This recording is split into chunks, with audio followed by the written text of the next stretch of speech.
আসসালামু আলাইকুম। Hello everyone, সবাই কেমন আছেন? আশা করি আলহামদুলিল্লাহ সবাই ভালো আছেন। আলহামদুলিল্লাহ আমরাও ভালো আছি। আজকে আমি চিতই পিঠা বানাবো সকালের নাস্তায়। চিতই পিঠা বানানোর জন্য এই তো আমি প্রস্তুতি নিচ্ছি। প্রথমে আমি তেল ব্রাশ করে নিয়েছি। এখন পাতিলটা গরম হয়ে এসেছে। এখন আমি এখানে পিঠাগুলো একে একে দিয়ে দিচ্ছি।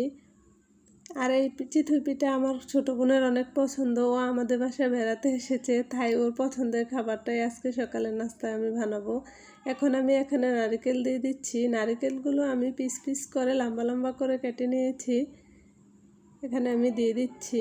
পুরাটা রেসিপি আপনাদের সাথে শেয়ার করতে পারলাম না সময়ের অভাবে, অন্য একদিন অবশ্যই করব। এখন আমি এখানে ছাইড দিয়ে একটু পানি দিয়ে দেব। পানি দিয়ে আমি ঢাকনা দিয়ে ঢেকে দেব, তাহলে পিঠাটা খুব সুন্দরভাবে ফুলে উঠবে।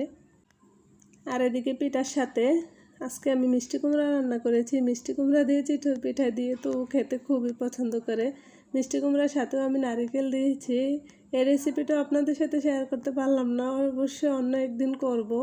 আর আমার বোনের মতো কে এভাবে মিষ্টি কুমড়া আর চিতই পিঠা খেতে পছন্দ করেন অবশ্যই কমেন্টের মাধ্যমে জানাবেন।